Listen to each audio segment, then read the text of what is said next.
एक लड़का क्रिकेटर बनना चाहता था। खेल नहीं जुनून था उसके लिए क्रिकेट। सोचा कोई एकेडमी ज्वाइन कर लूं, क्या पता भीतर छुपा हुआ टैलेंट बाहर आ जाए। पर वहां लगते थे पैसे, जो लड़के के पास थे नहीं। पर हौसला था हर हालात से लड़ने का। पढ़ने लिखने में मेहनती था, तो उसने बच्चों को मैथ की ट्यूशन देना शुरू कर दिया। जो कमाता वो एकेडमी के हवाले कर देता था। अपना कोई शौक नहीं था उसका, एक शौक था वैसे पढ़ने का। इसी शौक की वजह से वो क्रिकेट एकेडमी में बच्चों के बीच चला जाता। वहाँ वो बच्चों को सिखाता जो उसने सीखा था। धीरे धीरे बच्चे की उसकी सलाह पर अमल करने लगे, और जब वो अच्छा परफॉर्म करते तो उसे लड़के को अंदर का एक मायूस कोना उन्हें कामयाब होता देखकर खिल उठता।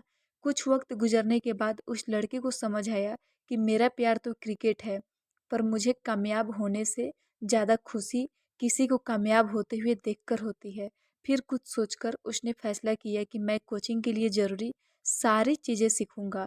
फिर उस लड़के ने कोचिंग की ज़रूरी मेरिट पूरी की, और हैदराबाद क्रिकेट एसोसिएशन ने उसे असिस्टेंट फील्डिंग कोच की जॉब दे दी। असिस्टेंट ही सही, पर लड़का जब कोच बन गया, शादी की उम्र हो रही थी। मौके भी आए, पर उस लड़के को कुछ और करना था, और उसके दरमियान वो किसी तरह रुकावट नहीं चाहता था। वो जानता था कि उसके दिन के 24 घंटे दूसरे खिलाड़ियों को निखारने में लग जाने हैं। तो शादी जैसे जिम्मेदारी भरे रिश्ते के लायक वो खुद को नहीं समझता था। अपनी लगन और मेहनत से वो धीरे धीरे ही सही, पर अपनी गोल की तरफ बढ़ रहा था। उसका गोल क्या था? नेशनल क्रिकेट एकेडमी का हिस्सा बनना, जहां पूरे देश की नई क्रिकेट प्रतिभाओं को निखारा और संवारा जाता है। उस लड़के की ख्वाहिश थी कि वो एनसीए में वो नौकरी हासिल करे जिसमें उसे एनसीए ही क्रिकेट और क्रिकेट खेलने वालों के बीच रहना हो। उसी दौरान आईपीएल टीम डेक्कन चार्जर्स में उसे नौकरी मिल गई। वहाँ उसे बहुत सीखने समझने को मिला। फिर एक दिन ऐसा आया जब वो एनसीए में रेजिस्टेंस के तौर पर ज्वाइन हो गया। उसे एनसीए की पेमेंट से 3 गुना ज़्यादा भी ऑफर मिले, पर उसे यही करना था, और फिर वही होने लगा। दिन रात की मेहनत। 2017 में इंडिया ए की टीम बांग्लादेश गई। उस लड़के को टीम के साथ भेजा गया। फिर एक समय आया जब भारतीय क्रिकेट टीम की दो टीमें अलग अलग दौरे पर गई थीं।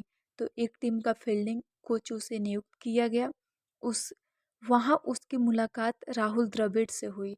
राहुल द्रविड़ से उसने कहा कि मैंने अपनी टीम से बात करना चाहता हूँ। द्रविड़ की इजाज़त से उसने बोलना शुरू किया। बात खत्म हुई तो द्रविड़ ने आकर उसका कंधा थपथपाया और शाबादी दी। उस दौरान उस लड़के की इंग्लिश अच्छी नहीं थी। वो प्लेयर से मिलकर अपनी बातें पूरी तरह से नहीं कर पाता था। वापस आया तो उसने एक दोस्त को पकड़ा और कहा कि रोज आधे घंटे किसी एक टॉपिक पर बोलूँगा। तुम बस मुझे ऑब्जर्व करके बताना कि क्या गलत कर रहा हूँ, क्या सही। ऑनलाइन वॉइस चैट ग्रुप में वो ऐसे ही घुस के अपनी इंग्लिश झाड़ता रहा। धीरे धीरे उसने अपनी भाषा और स्पीच सुधार ली। जब जब अगली दफ़ा उसे इंडियन टीम की फील्डिंग का कोई नियुक्त किया गया, तो वो बहुत क्लियर तरीके से अपनी बात खिलाड़ियों को समझा सकता था। फिर आया साल 2023। भारतीय टीम और टीम मैनेजमेंट पर बहुत सवाल उठ रहे थे। कागज़ पर इस टीम की मजबूती पर किसी को शक नहीं थी, पर ये एक साथ क्लिक नहीं हो पा रहे थे।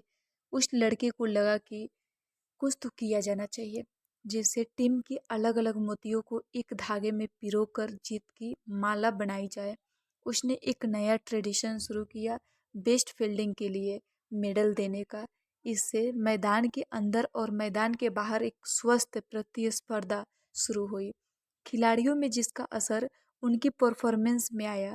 मेडल सेरेमनी को इंटरेस्टिंग बनाने के लिए उस लड़के ने दुनिया जहां के पैतरे आजमाए। कभी स्टेडियम की, कभी स्क्रीन पर मेडल अनाउंस होता, कभी स्पाइडी कैंप पर विजेता की फोटो टंगी मिलती, तो कभी स्टेडियम की रंगीन रोशनी बताती कि आज कौन जीता है। बाकी टीम भी बहुत मजबूत और टैलेंटेड है, पर उनके पास टी दिलीप जैसा कुछ नहीं है जिसे टीम को बांधना आता हो, जो छोटे छोटे चीज़ों को इतना इंटरेस्टिंग बना दे कि मैदान में ही खिलाड़ी कैच लेकर इनकी तरफ इशारा करके कहे कि मुझे मेडल दो। बेशक भारतीय टीम के खिलाड़ी मेहनती और टैलेंटेड हैं, पर आई टीम के पीछे टी दिलीप जैसे कितने लोगों का जुनून है जो इस टीम को आज उस मुकाम तक ले गया कि जितना छोड़िए कोई टीम लड़ नहीं पा रही उसके सामने। टी दिलीप को देखकर आप एक टीचर की अहमियत समझ सकते हैं।